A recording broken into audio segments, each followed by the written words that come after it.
오늘도 하나님의 은혜와 평강 그리스도의 능력이 든든한 교회와 이 말씀을 듣는 전 세계에서 유튜브를 통해서 TV를 통해서 듣는 자들에게 하나님의 백성들에게 같은 축복이 임하기를 진실로 축복합니다. 마가복음 10장 46절로 52절을 통해서 맹인 거지 바디메오의 믿음이라 하는 제목으로 함께 은혜를 나누고자 합니다. 세상에는 항상 성공하는 사람만 있는 게 하면 실패하는 사람, 행복한 사람만 있는 게 아니고 불행한 사람도 있습니다. 그런데 불행이 행복으로, 실패가 성공으로 바꿔지는 데는 성경을 보면 하나님이 개입할 때, 주님의 손길이 있을 때, 주님 앞에 머무르고 주님 편에 서 있을 때 그런 기적들이 일어났습니다. 미국 사람이 파리에 여행을 갔다가 길가에서 허스름한 진주 하나를 보고 샀어요. 얼마 주고 사느냐? 500불 주고 샀어요. 50만 원에. 그리고 이제 미국에 와가지고 살다가 아예 저거 팔자. 그래서 골동품 가게에 가서 이거 얼마면 주겠습니까? 왜냐하면 다 긁혀지고 그래서 골동품 가게를 갔나 봐요. 그랬더니 가만 살펴보더니 2만 불 주겠습니다. 2만 불이면 2천만 원이에요. 참 특이하잖아요. 그래서 이분이 머리가 잘 돌아가는 분이에요. 거기서 안 팔고 다시 집에 가지고 왔다가 그 다음날 아주 전문적인 유명한 골동품 가게를 갔어요. 이거 감정해 주십시오. 이거 얼마면 주겠습니까? 저 돈을 주겠습니까? 그러니까 가만하고 돋보기를 보더니 5만 불 주겠습니다. 5천만 원. 아주 궁금해갖고 물어봤어요. 아니 이렇게 좀 긁히고 보잘것없는 진주인데 어떻게 이렇게 많이 줍니까? 그러니까 그분이 모르셨습니까? 그러면 한번 보세요 하고 돋보기 하나를 씌워주면서 그 속에 깨알만하게 글씨 쓴 게 있었어요. 그걸 읽어보라는 거. 딱 보니까 사랑하는 조세핀에게 황제 나폴레옹으로부터 하고 나폴레옹의 친필 사인이 있는 거예요. 내가 이 얘기를 왜 할까요? 보잘것없는 진주, 가치가 없는 것 같아도 그 사인, 황제의 사인 하나가 가치가 있어져요. 여러분 길가에 골동품 가게에 있으면 평생 묻힐 진주지만 있어야 할 곳에 있으니까 세상에 가치가 있는 진주로 바꿔지지 않습니까? 우리가 하나님 앞에 서 있고 교회에 서 있고 하나님을 늘 사모하고 사는 자에게는 가치가 있는 하나님의 백성이 될 줄로 믿습니다. 꽃잎도 모여서 꽃이 되고 나무가 모여서 숲이 되고 미소가 모여서 웃음이 되고 기쁨이 모여서 행복이라는 단어가 오는 것입니다. 사랑하는 성도 여러분, 오늘 이 말씀을 통해서 정말 불행이 행복으로, 슬픔이 기쁨으로, 불통이 형통으로 바꿔지는 축복이 있기를 축원합니다. 야곱을 보면 인간적으로 보면 불행한 길을 걸었던 사람입니다. 형 에서의 축복권을 빼앗은 것 때문에 형의 노여움을 피하여 애삼촌 라반의 집 하란 땅으로 도망가다가 거기서 하나님을 만났고 하나님 앞에 구했습니다. 무사히 아버지 집으로 돌아오게 해달라고 구했습니다. 그 결과 애삼촌보다 더 거부가 되어 돌아오는 축복을 받을 수가 있었습니다. 그러므로 성도는 어려움의 처지에 있더라도 살아계신 주님께 구하기만 하면 모두 다 해결해 주실 줄로 믿습니다. 오늘 본문의 말씀을 잘 보시면 맹인 거지 바디메오가 주님께 부르짖다가 눈을 뜨게 되는 기적의 말씀이 기록되어 있습니다. 불행한 자가 문제에서 해결받음으로 행복한 사람으로 바꿔줬다는 말씀입니다. 오늘 본문을 중심으로 바디메오가 어떤 믿음의 소유자였는지를 깨닫는 시간이 되어지기를 바랍니다. 그래서 이 말씀을 통해서 나도 불행이 행복으로, 슬픔이 기쁨으로, 저주가 축복으로 바꿔지기를 주의 이름으로 축복합니다. 제일 먼저 이 바디메오의 신분에 대해서 말씀드리겠어요. 바디메오는 어떤 사람이었습니까? 마가복음 10장 46절에 디메오의 아들이라고 나오고, 맹인 거지 바디메오가 길가에 앉았다가 이렇게 기록되어 있어요. 다시 말하면 첫째, 바디메오는 거지였다는 사실입니다. 거지는 가난한 자의 표현입니다. 여러분, 마태복음 11장 5절의 말씀대로 거기에 보면 가난한 자에게 복음이 전파된다 하라, 이 말씀은 여러분 못 배우고 가난한 사람도 예수님을 만날 수가 있는 것입니다. 예수님께서 이 땅에 오신 목표가 뭡니까? 목적이 뭡니까? 내가 이 땅에 온 것은 의인을 부르러 온 것이 아니라 죄인을 불러서 구원하려 하심이니라. 가난한 자에게 부함을, 눈먼 자에게 보게 됨을, 병든 자에게 치료함을, 문제 있는 자에게 해결함을 주시기 위해서 우리 주님은 불행한 자를 행복한 자로 바꿔주게 하기 위해서 이 땅에 주님이 오신 것입니다. 거지는 누구의 도움 없이는 살 수 없다는 얘기죠. 날마다 바디메오는 남의 신세만 지고 살았습니다. 그래서 성경에 보면 이 거지 얘기가 가끔 나와요. 거지 나사로의 비유가 있어요. 부자는 천국에 가지 못했죠. 음부에 떨어졌어요. 지옥에 갔어요. 거지 나사로는 죽고 보니까 예수를 믿었기 때문에 천국에 가서 아브라함의 품 안에서 너무 행복하게 살고 있었다고 누가복음 16장 19절로 24절에 기록되어 있습니다. 또 성경 누가복음 10장 30절 보면 여리고로 내려가다가 강도 만나 죽게 되었던 그런 자가 있었죠. 그래서 그는 다 뺏겨서 거지가 되어버렸어요. 강도를 만나 거의 죽게 되었지만 착한 사마리아 사람을 만나서 긍휼을 받은 것처럼 우리도 선한 사마리아 사람처럼 착한 사람처럼 그렇게 사시기를 바랍니다. 두 번째, 바디메오는 맹인이었어요. 눈이 안 보여요. 불쌍한 사람이었다는 것입니다. 앞을 보지 못한다는 것은 불쌍한 신세로 산다는 의미가 되겠죠. 세상에서 아무리 불쌍해도 주님께 구하면 만날 수가 있고 눈이 떠지는 행복을 찾을 수가 있다는 말씀입니다. 자, 그러면 이 바디메오는 어떤 믿음이 있었기에 눈이 떠지는 축복을 받을 수가 있었느냐는 것입니다. 첫째, 이 비결을 잘 들으셔야 됩니다. 오늘 여러분들도 꼭 눈만 떠지는 걸로만 받지 마시고 불행이 행복으로 바꿔지는 비결을 이 말씀을 통해서 찾아보자는 것입니다. 날마다 하는 일마다 실패하는 자가 성공으로 바꿔지는 비결을 여기서 찾아보자는 것입니다. 첫째, 바디메오는 기회를 놓치지 않았다는 사실입니다. 바디메오는 날마다 쉬지 않고 구걸하는 생활을 했기에 예수님을 만날 수가 있었습니다. 만약 그가 게을러 터져가지고 구걸도 안 하고 집에 누워있고 그렇게 살았다면 주님을 만날 수가 없었을 것입니다. 그러므로 쉬지 않고 무엇을 하든지 자기 자리를 지키고 일하는 자에게 기회가 오는 것입니다. 그리고 예수님이 여리고성에 오시는 기회를 잡은 거예요.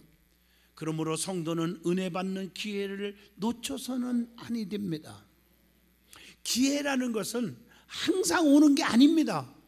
그렇기 때문에 늘 깨어 있어야 한다는 거예요. 마태복음 25장 13절, 그런즉 깨어 있으라, 너희는 그날과 그때를 알지 못하느니라. 예수 믿으라 할 때 그 기회에 믿어야지. 뜸을 들이다 보면 사탄, 마귀, 악의 세력들이 여러분을 붙잡아 가지고 영영 예수를 못 믿게 만들어 버려요. 그 예수 믿는 것도 기회를 딱 잡고 나와야 돼요. 은혜 받는 예배 시간 딱 나와야 돼. 이게 축복의 기회예요. 그 다음에 두 번째, 바디메오는 예수님 만나기를 간절히 사모했다는 것입니다. 바디메오는 길가에 앉아 있다가 예수시란 말을 듣자마자 귀가 번쩍했어요. 그리고 나서 소리질러 부르짖었어요. 얼마나 주님을 사모했는지를 46절로 47절 본문을 통해서 찾아볼 수가 있습니다. 47절 보면 나사렛 예수시란 말을 듣고 소리질러 이르되, 다윗의 자손 예수여 나를 불쌍히 여기소서. 내 눈 좀 뜨게 해달라고 하는 거죠. 먼저 예수님이 지나가신다는 소문을 들었어요. 믿음의 사람은 소문을 잘 내야 하고 소문을 잘 들어야 합니다. 악한 소문만 내고 유언비어 떠뜨리고 이런 자들과 친해지면 같이 망하는 거예요. 잘못된 사탄의 장난하는 소문, 이단들의 소문, 악의 세력들이 이 악한 마음으로 내는 소문을 듣고 있으면 믿음 뚝뚝 떨어지는 자가 얼마나 많은지 아십니까? 그렇기 때문에 소문을 잘 듣고 정말 축복 속에 살아야 돼요.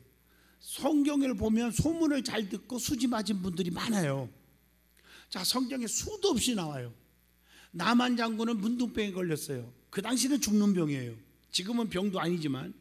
그런데 계집종으로부터 이스라엘에 가보면 능력 있는 하나님의 주의 종, 오늘날은 목사님 엘리사 목사님이 계신데 그 목사님한테 가면 삽니다라고 하는 소문을 듣고 자존심 다 버리고 체면 다 버리고 쫓아가서 요단강에서 7번 목욕함으로 깨끗이 나았다고 하는 열왕기하 5장 14절의 말씀이 기록되어 있습니다. 누가복음 19장 3절로 6절에 보면 삭개오는요 예수님에 대한 소문을 듣고 즉시 나와가지고 뽕나무까지 올라가가지고 주님을 바라보다가 이 집에 아브라함의 자손의 축복이 있으리라 구원받는 가정이 되었고요. 그리고 변화받았어요. 남의 거 뺏은 거 생각나면 4배나 갚아주고 내 재산 반절을 잘라서 가난한 사람에게 다 주겠다, 이렇게 바꿔줬어요. 마가복음 5장 25절로 29절에 보면 12년 동안 혈루병으로 여인이 고칠 수가 없어서 지금 죽어가고 있는데 예수님에 대한 소문을 들었어요.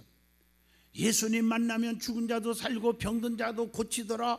이 소문이 생기자마자 믿음이 생겨가지고 찾아와서 내가 예수님의 옷깃만 만져도 내 병 낫겠습니다라고 간절한 마음으로 주님의 옷을 만지는 순간 주님의 몸에서 능력이 나갔고, 그리고 주님이 말씀합니다. 따라 안심하라. 그 네 믿음이 너를 구원하였느니라. 깨끗이 나아서 사는 줄로 믿습니다.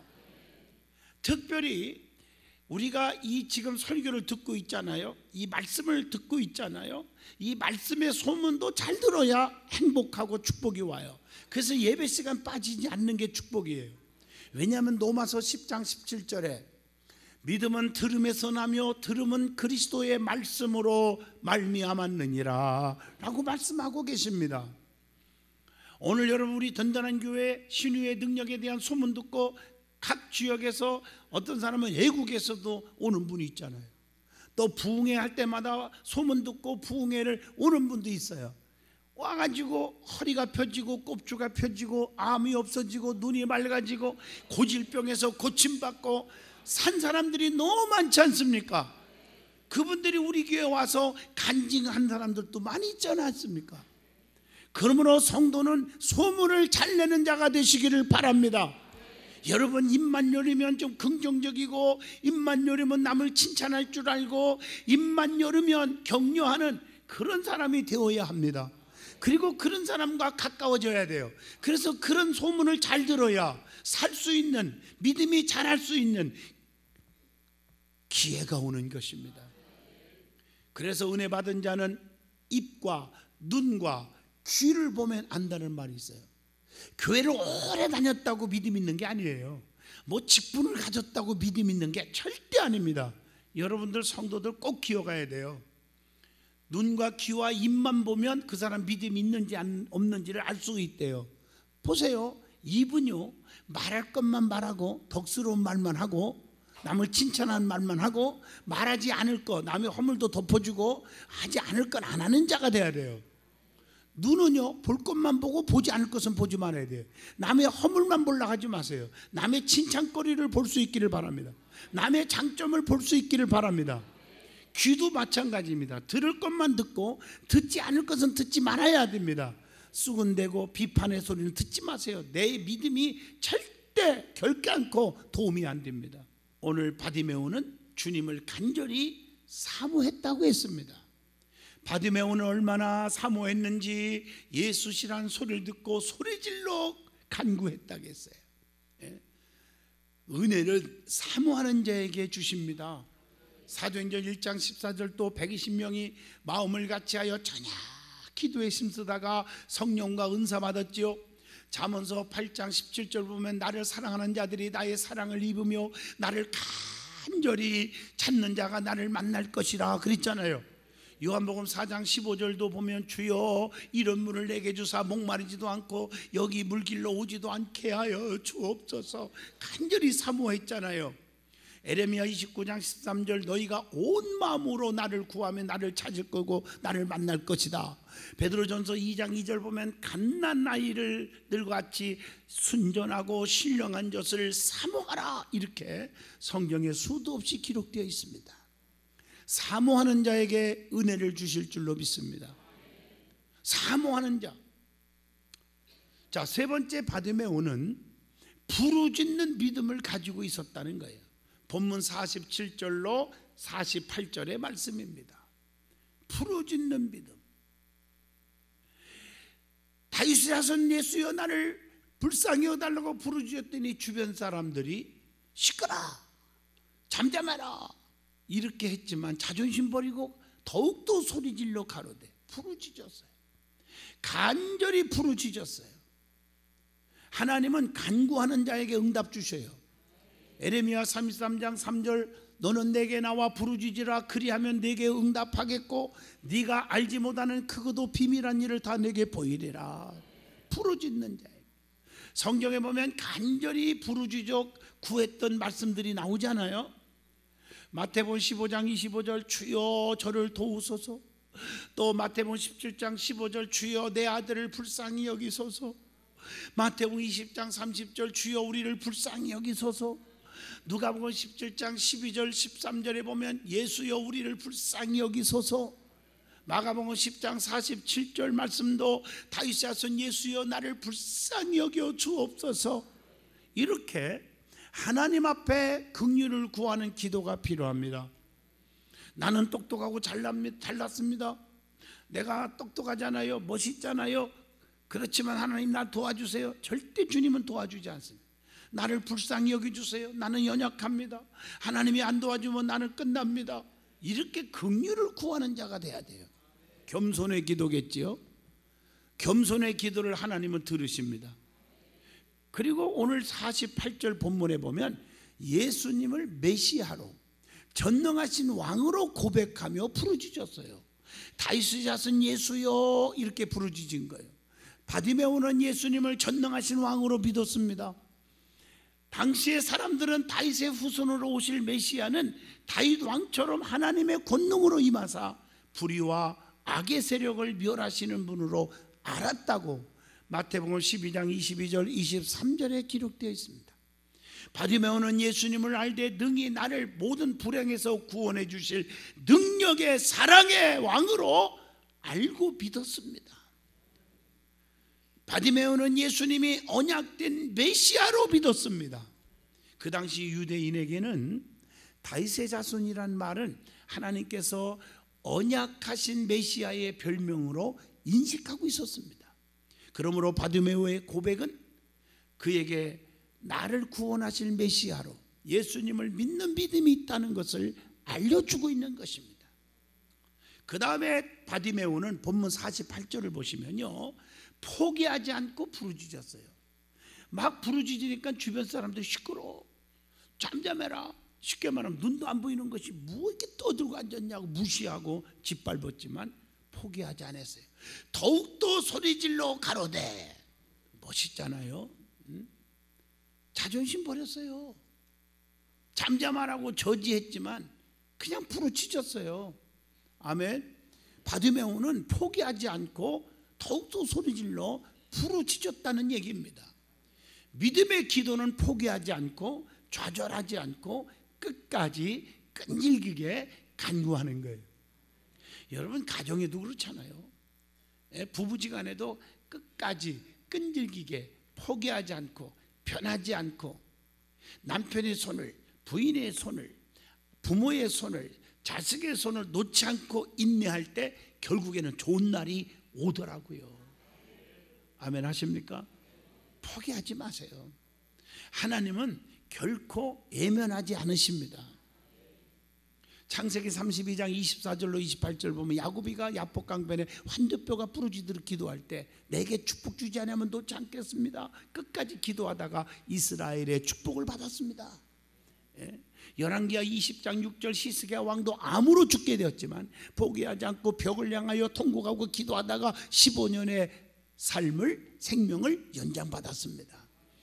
사도행전 1장 14절 500명 중에 쭉종이 380명은 포기하고 집에 갔지만 120명은 포기하지 않고 마음을 같이하여 전혀 기도에 힘쓰다가 성령과 은사를 받은 줄로 믿습니다. 엘리사도요, 열왕기하 2장 12절로 14절에 엘리야를 쫓아갈 때 길갈에서 베델로, 베델에서 여리고로, 여리고에서 요단강으로 끝까지 쫓아가서 갑절의 능력을 받아버렸습니다. 부르짖어 끝까지 포기하지 않고 기도하면 반드시 유익이 올 줄로 믿습니다. 그 유익이 역대상 4장 10절 생활이 윤택해지는 유익이 옵니다. 시편 107편 17절로 20절 보면 위기를 극복하는 유익이 옵니다. 마태복음 26장 41절 죄의 유혹을 물리치는 축복이 옵니다. 야고보서 5장 14절로 16절 능력받는 유익이 옵니다. 요한복음 14장 13절 하나님께 영광을 돌리는 축복이 옵니다. 오늘 본문 48절입니다. 다윗의 자손이여 나를 불쌍히 여겨주세요. 불쌍히 여겨달라고 하는 기도입니다. 바디메오는 겸손히 하나님께 긍휼을 구했습니다. 여러분 겸손히 기도하세요. 누가복음 18장 13절처럼 세리처럼 멀리 서서 눈을 들지 못하고 하늘을 쳐다보지 못하고 가슴을 치면서 하나님 불쌍히 여기소서 나는 죄인입니다. 하나님이 이 기도를 들으시는 거예요. 세리처럼 말이에요. 겸손하게 기도하시기를 바랍니다. 가나안 여인의 딸이 귀신 들려서 발작하고 다니지만 주님 불쌍히 여겨주세요. 개들에게 던짐이 마땅하도다. 개 취급을 당했지만 포기하지 않고 대들지 않고 맞습니다. 나는 그런 사람이지만 개들도 상 아래 버려두는 부스러기라도 주워 먹지 않습니까? 그때 주님께서 여자여 네 믿음이 크도다. 너무 감동받았어. 겸손의 기도에 감동을 받았어요. 그래서 네 소원대로 되라. 딸이 깨끗이 나았다고 마태복음 15장 26절 27절 28절에 기록되어 있습니다. 성경에 아들이 간질병으로 이리저리 넘어지고 얼마나 불쌍해요. 불쌍히 해달라고 주님 앞에 나와 기도할 때 주님이 고쳐주셨음을 마태복음 17장 15절에 기록되어 있습니다. 이 모든 게 불행에서 행복으로 질병에서 치료받음으로 맞습니까? 바꿔지게 해주셨잖아요. 오늘 본문 51절에 바디메오는 분명한 목적을 가지고 기도했습니다. 맹인 거지 바디메오는 중언부언하지 않았습니다. 예수님께서 내게 무엇을 하여 주기를 원하느냐 이렇게 질문하니까 바디메오가 뭐라겠어요? 보기를 원합니다. 분명히 기도의 목적을 얘기합니다. 성도는 하나님께 기도할 때 분명한 목적을 가지고 기도할 수 있기를 바랍니다. 우리 주님은 지금도 우리에게 무엇을 원하느냐? 무엇을 줄꼬? 이렇게 질문합니다. 여러분 솔로몬 아시죠? 1,000번째 드렸던 솔로몬에게 하나님께서 그 기도를 들으시고 역대하 1장 7절 내게 무엇을 줄꼬? 이렇게 구하는 대로 다 줄게. 오늘 이 음성을 들을 수 있기를 바랍니다. 멋있잖아요. 지혜를 구합니다. 그랬더니 지혜만 준 게 아니라 구하지 아니한 전무후무한 부귀영화를 누리게 하셨습니다. 그게 솔로몬 왕입니다. 네 번째 바디메오는 주님이 부르실 때에 겉옷을 던지고 뛰어 일어나 주님께 나오는 믿음을 가지고 있었다고 했어요. 50절 말씀 보니까 맹인이 겉옷을 내버리고 뛰어 일어나 예수께 나오거늘 그랬습니다. 응답을 받기 위해서는요 바디메오처럼 겉옷을 벗어 던져야 합니다. 주님께 나아가는 자는 얽매기 쉬운 것을 벗어버려야 돼요. 그게 첫 번째예요. 히브리서 12장 1절에 보면 모든 무거운 것과 얽매기 쉬운 죄를 벗어버리고 그랬어요. 또 빌립보 3장 8절 보면 내가 그를 위하여 모든 것을 잃어버리고 배설물로 여기면 그리스도를 얻었다. 바울처럼 모든 것을 배설물로 여기면서 주님을 만나게 됩니다. 에베소 4장 22절 보면 너희는 유혹의 욕심을 따라 썩어져가는 구습을 따르는 옛사람을 벗어버리라. 새 생명의 옷을 입을 사람은 누더지 옷을 벗어버려야 됩니다. 오늘 본문 50절에 바디메오는 지체하지 않았습니다. 즉시 주님께 나아갔습니다. 여러분, 이것이 중요한 거 아니에요? 즉시. 뜸들이지 마세요. 신앙생활 뜸들이면 안 돼요. 차차 믿지, 차차 열심히 할게, 그러지 마세요. 즉시예요, 즉시. 골로새 3장 8절 바디메오는요, 분과 악의와 휘방과 입에 부끄러운 말을 벗어버려야 한다고 했어요. 부끄러운 것들이기 때문에. 오늘 그래서 눈이 떠진 거예요. 그냥 떠진 게 아니에요. 결론입니다. 맹인 거지 바디메오는 불행한 사람이었지만 주님을 사모했고 주님께 겸손히 부르짖는 신앙을 가졌습니다. 주님이 부르실 때 겉옷을 다 벗어 던졌습니다. 더러운 것은 다 벗어 던졌습니다. 즉시 주님께 일어나 뛰어 나아가는 믿음을 보였습니다. 그리고 주님께 무엇하여 주기를 원하느냐 질문을 받았을 때 솔직하게 정확한 목적이 있었어요. 바디메오는 눈을 뜨기를 원합니다. 분명히 자기의 목적을 말했습니다. 예수님께서는 그런 바디메오에게 가라, 네 믿음이 너를 구원하였다, 이렇게 본문 52절에 말씀합니다. 이 말씀 한마디에 눈이 떠지는 축복을 받았습니다. 우리들도 불행한 상황이 온다 할지라도 낙심하지 마세요. 포기하지 마세요. 좌절하지 마세요. 바디메오와 같은 믿음을 가지면 기적으로 해결될 줄로 믿습니다. 성경에 보면 우리 주님이 감동을 언제 받았습니까? 감동을 받았을 때 전능하신 하나님이 물질 문제, 건강 문제 다 해결해 주셨어요. 오늘날도 마찬가지요. 그 하나님은 어제나 오늘이나 영원토록 변하지 않아요. 동일하셔요. 그래서 포기하지 않는 곳에, 좌절하지 않는 곳에, 이 말은 전능하신 하나님의 능력을 믿기 때문에요. 끈질기게 나아갈 때 하나님이 붙잡아 주신 것입니다. 그리고 모든 문제를 해결해 주시는 것입니다. 그래서 들것에 메고 지붕까지 올라가서 구멍을 뚫어서 내보낼 때, 보여줄 때 우리 주님이 감동받고 그 중풍병자의 친구를 고쳐주셨다 그랬잖아요. 우리의 믿음의 사람들은 이 시간부터 자존심 다 버리고요, 겸손하게 전능하신 하나님 앞에 무릎 꿇고 하나님 나를 붙잡아 주세요. 내 손 붙잡아 주세요. 나의 자녀들을 붙잡아 주세요. 나의 사업 직장을 붙잡아 주세요. 내 건강을 붙잡아 주세요. 기도할 수 있기를 진심으로 축원드립니다. 인간은요, 앞으로 무슨 일이 닥칠지 아무도 몰라요. 죽음의 비밀, 환난의 비밀, 세상 종말의 비밀, 세 가지 비밀을 다 갖고 살잖아요. 지금 잘 나간다고 교만할 것도 없어요. 하루아침에 어떻게 될지 몰라요. 그렇기 때문에 우리는 정신을 바짝 차리고 전능하신 하나님을 붙잡고 믿음으로 나아가는 자가 되기를 바랍니다. 기도하겠습니다.